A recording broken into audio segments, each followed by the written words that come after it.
जय श्री हरि, जय माँ लक्ष्मी। प्रिय भक्तगणों, आज मैं आप सभी को बताने जा रही हूँ सावन मास शुक्ल पक्ष की एकादशी व्रत कब रखा जाएगा, पूजा विधि क्या है, शुभ मुहूर्त क्या है, व्रत का पारण कब करना है और क्या करना बहुत ही शुभ होता है, भगवान विष्णु को क्या करना चाहिए, किस मंत्र के उच्चारण करना चाहिए, इस सारी जानकारी आज मैं इसी वीडियो के माध्यम से आपको बताने जा रही हूँ। ध्यानपूर्वक सुनिएगा, अंत तक बनी रहिएगा। सावन के महीने में हर साल पुत्रदा एकादशी का व्रत रखा जाता है। पंचांग के अनुसार पुत्रदा एकादशी का व्रत सावन माह के शुक्ल पक्ष की एकादशी पर रखा जाता है। यह पुत्रदायी एकादशी भी कहलाती है। इस एकादशी की अत्यधिक धार्मिक मान्यता होती है। माना जाता है कि सावन के महीने में श्री हरि चतुर्मास के चलते निद्रा में होते हैं। ऐसे में भगवान विष्णु का पूजन कर भक्त उनसे अपनी इच्छाएं कहते हैं। मान्यता अनुसार पुत्रदा एकादशी का व्रत करने पर भक्तों को अच्छे फल की प्राप्ति होती है और मृत्यु के बाद वैकुंठ लोक मिलता है।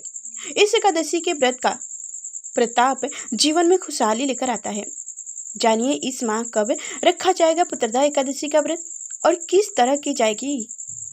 भगवान विष्णु की पूजा किस मंत्र का उच्चारण करना है और व्रत का पारण कब करना है। तो पुत्रदा एकादशी का व्रत कब है? पंचांग के अनुसार इस साल एकादशी की तिथि 15 अगस्त की सुबह 10:26 पर शुरू हो रही है और इसका समापन 16 अगस्त की सुबह 9:39 पर हो जाएगा। ऐसे में एकादशी का व्रत इस बार 16 अगस्त शुक्रवार के दिन रखा जाएगा। आपको फिर से एक बार बता दूं कि कब है पुत्रदा एकादशी। तो वही इस साल एकादशी की तिथि 15 अगस्त की सुबह 10:26 पर शुरू हो रही है और इसका समापन 16 अगस्त की सुबह 9:39 पर हो जाएगा। ऐसे में एकादशी का व्रत इस बार 16 अगस्त शुक्रवार के दिन रखा जाएगा। व्रत पारण का शुभ मुहूर्त होगा 17 अगस्त की सुबह 5:51 से 8:05 के बीच में किया जाएगा और कहा जाता है कि एकादशी का जो व्रत होता है, पारण होता है, उसका पारण शुभ मुहूर्त में ही करना चाहिए, तभी एकादशी व्रत का जो पुण्य फल होता है प्राप्त होता है। बिना शुभ मुहूर्त बीतने के बाद से आपको व्रत का जो पारण आप करती हैं उसका पूरा फल नहीं मिलता है, व्रत अधूरा रह जाता है। इसलिए शुभ मुहूर्त में ही व्रत का पारण कर लेना चाहिए और वो भी गंगा जल और तुलसी पात्र से ही करना चाहिए। तुलसी पात्र एकादशी के दिन नहीं तोड़ना चाहिए, एक दिन पहले तोड़कर रख लेना चाहिए। एकादशी यानी कि 10वीं के दिन ही आपको तुलसी पात्र तोड़ के रख लेना चाहिए और एकादशी के दिन जब भगवान विष्णु की आप पूजा करें, उसमें उनको भोग लगाएं तो उस भोग में तुलसी दल अवश्य चढ़ाएं।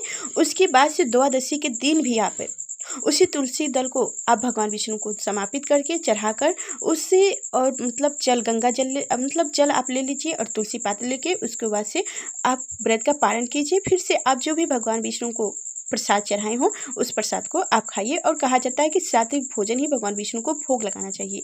तो उस भोग को आप खाकर अपना व्रत का पारण कर सकती हैं। तो वही पूजा का शुभ मुहूर्त होगा। पुत्रदा एकादशी की पूजा का शुभ मुहूर्त सुबह के समय माना जा रहा है। इस दिन सुबह 9:39 पर भद्रा काल का योग है और कहा जाता है कि इस योग में पूजा करने पर भगवान विष्णु का विशेष आशीर्वाद मिलता है।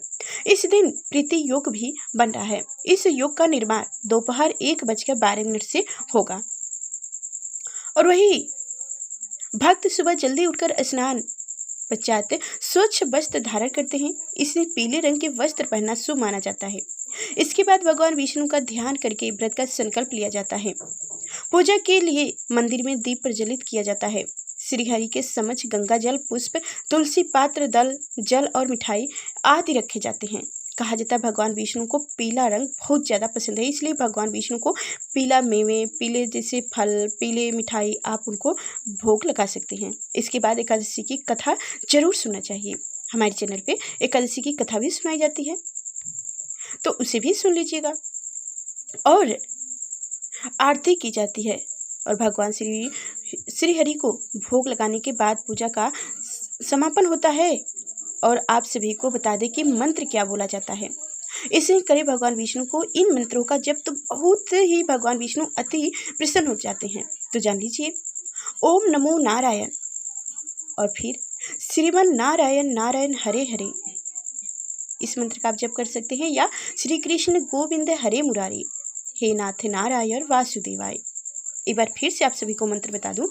ओम नमो नारायण, श्रीमन नारायण नारायण हरि हरि, श्री कृष्ण गोविंद हरे मुरारी, हे नाथ नारायण वासुदेवाय। इस मंत्र का आप जाप करेंगे, भगवान विष्णु शीघ्र ही प्रसन्न हो जाएंगे। आप जिस दिन व्रत रहे उस दिन इस मंत्रों को दिन भर आप चाहें जहाँ भी रहे इस मंत्र को जप करते रहें। इससे कहा होता है कि आप बुरे बात नहीं सोचेंगे, किसी के बारे में गलत बात नहीं सोचेंगे, कोई भी गलत बात आपके दिमाग में नहीं आएगा। तो इसलिए मंत्र का उच्चारण करता रहना चाहिए। तो बता दें कि पुत्रदा एकादशी के दिन में कुछ चीज़ों को लाना बहुत ही शुभ माना गया है। बता दें कि इस दिन चांदी से बने खिचुए, कामधेनु गाय की मूर्ति, दक्षिणवर्ती शंख, बांसुरी और मोर शंख आदि को घर लाने से श्री हरि प्रसन्न होते हैं। इन चीज़ों को घर लाना बेहद कल्याणकारी माना गया है।